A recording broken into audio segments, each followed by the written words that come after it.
cameras are heavy. That's just a matter of fact, and sometimes they can be a pain in the butt to lug around. So you'll see a lot of people throw it up on their shoulder. So today I'm going to be showing you the smallest shoulder rig that you can get.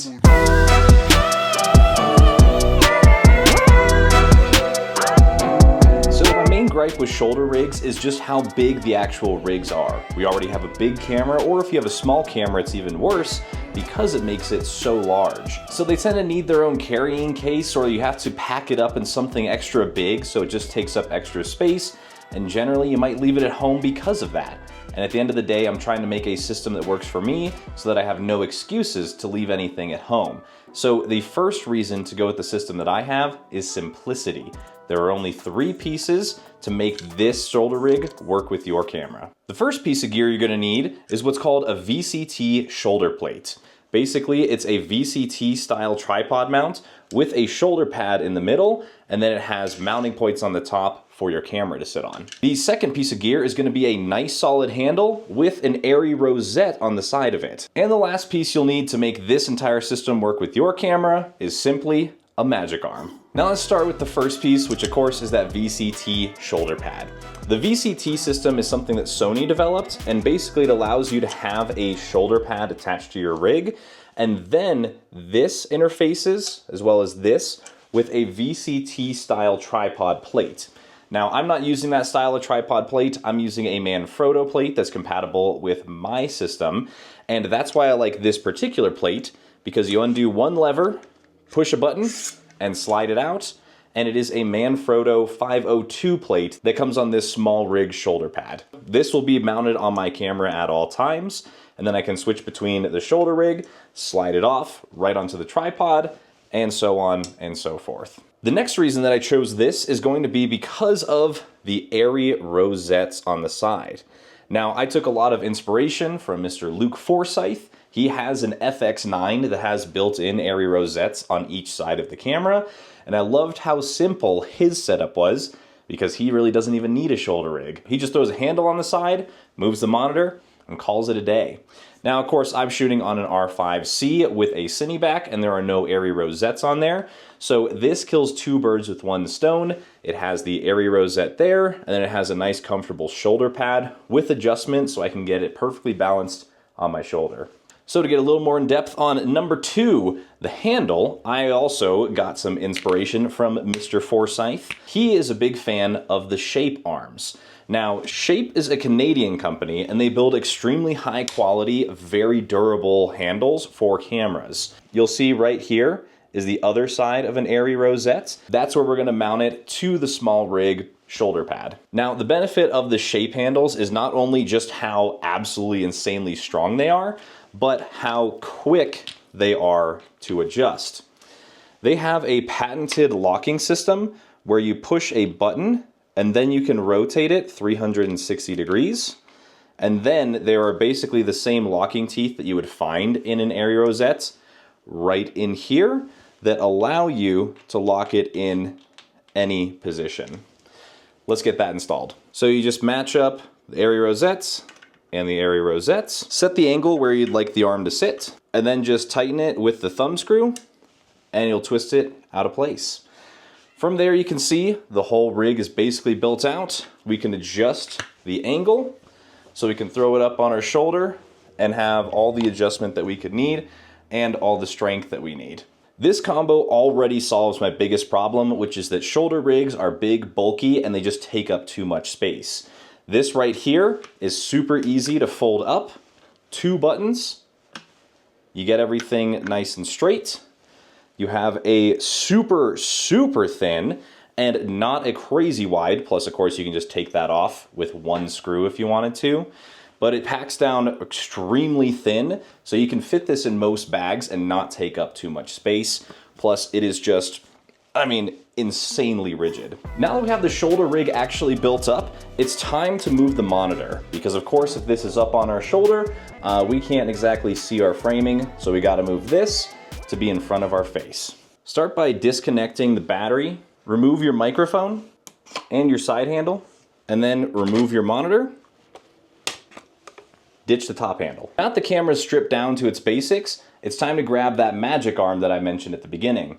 I'm running an f/22 cage from Falcam with an f/22 mounting plate at the top, and this of course is an f/22 magic arm. The benefit of all this is that I don't have to do any unscrewing. I can just open up the magic arm, slip it right onto the cage where the handle was, and now I have a place to mount my monitor out in front of me. The magic arm is in place, ready for the monitor to be attached. I'm a big fan of these Falcam magic arms. They have teeth in the middle section that allow it to lock in just like the Shape arm. And then the ball pivot on either end of the magic arm has little grooves in it so they lock in place as well. And it all uses just one simple knob. So you don't have to twist up here, and then twist in the middle. It's nice and simple and it just works really well. Now, before I attach the monitor, I need to grab the Manfrotto plate that comes with the SmallRig shoulder pad, and we're going to be attaching it to the cheese plate on the bottom of the Cineback. This Manfrotto plate's really interesting because it has its own lock, and then it's actually two plates that are separate. So once you get this top part attached to your camera, you still have adjustability throughout, in addition to the clamping force that'll be on the Manfrotto plate itself. So this is extremely flexible once it's on the plate. All you have to do is move it down, press the button, and now it's separated and we have access to those two screws down there. The screws are a 3/8 and a 1/4 20, so find a place on your Cineback or switch out the 3/8 to a 1/4 20 if you need to do that. For me, I'll be using this 3/8 down at the bottom, and then I use this 1/4 20 just below the bolts that I use, so I have a long distance so that there is no rotation whatsoever. Once you have the plate finger tight, you can adjust its length to see where it fits best. I basically like to line it up perfectly with the top of the Cineback. It just happens to be the exact length of the Cineback leading down to where this is, so it just looks like it's a part of the camera. Now that that's installed, take the actual Manfrotto part, slip that on, and then tighten it with this lever over here. Now that's locked in, and we can put it right onto our shoulder rig. I won't do that yet though, I still have to put my monitor on first. So if you've seen my other videos, you'll know that I went with the Viltrox DC-X3, and one big reason was that it had a second ARRI locking pin mounting point on the side of the monitor, in addition to the one that's on the bottom. This way, we can slip it directly onto the magic arm, and our monitor is mounted just that easy. After that, just run your USB-C cable, take your HDMI, and plug that in too. That's why I like these stretchy cables that have the coil on them, because it allows me to use the same two cables for my standard setup as well as for my shoulder rig. Now the monitor is in place, and all we have to do is take our shoulder rig that we built and slide it all together. Take your clamp over here, and you have your shoulder rig ready to go. As you can tell, this didn't really add much bulk at all. It's basically just the thickness here on the bottom, which is super thin, and then you have the handle which sticks out not far at all. It's all extremely sturdy. You have plenty of access for your lens controls, for your focus, for your aperture. Whatever you need is right here. And I also like the fact that I have the Mirage system. So I have my VND control over here. So I have VND, I have focus, I have zoom, I have aperture, all controlled with my left hand, while my right hand is just supporting the camera itself. Plus, if you find you need to adjust the camera, both of the levers that I mentioned are just on the right-hand side. So you can open that up and slide the camera wherever you need to get it balanced for your preference. As you can tell, I feel very confident in this entire system because I have no problem holding it with this single handle. We haven't lost any functionality whatsoever. If you want to throw your top handle back on there, you absolutely can, which is pretty handy just to be able to carry it. Plus, with the Shape handle being right here and being activated with one button, we can also bring this up and get different shots if we need to. The Shape handle just becomes another place to hold in all kinds of different situations. This is basically one of the last videos in my entire series on the Canon R5C.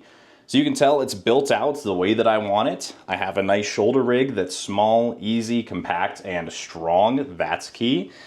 The Cineback allows me to turn everything on with one button and only have one battery that balances the entire camera very nicely. With my quite heavy lens at the front, everything is quick disconnect. I didn't have to unscrew anything to be able to put all of this on here, and I still have access to all of my controls no matter what. Plus, one tiny little benefit of the R5C is that the number 13 button over here can be set to be a record button. So I'm able to press the record button, I'm able to zoom in, change my VND, change my focus, and even set my autofocus settings depending on what I want.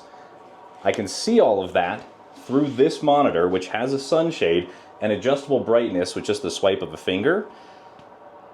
There's pretty much nothing wrong with this system that I can figure out. It works for me, and one of the best things about it is for documentaries, if I'm getting shoulder shots, and now it's time to go to a tripod, this slips off incredibly fast, and we now have that Manfrotto 502 plate on the bottom of the camera to mount up to my tripod. And then this is just a magic arm, so I can move it wherever I want. It just works. It just flat out works. If anybody's interested in this system, all the links for it are in the description below. There are other versions of these from other companies. These are the ones that I picked. Shape has multiple styles of arms, so if you want one that telescopes, or if you like the one that I have, you can just go with it. And if you're a two-handle kind of person, the SmallRig shoulder pad does have a second airy rosette on the other side. Thank you so much for watching. This is my camera rig. I might be doing a tripod setup or something like that in the future, but I want to thank you all so much for watching. This has been very fun to build this entire camera rig out.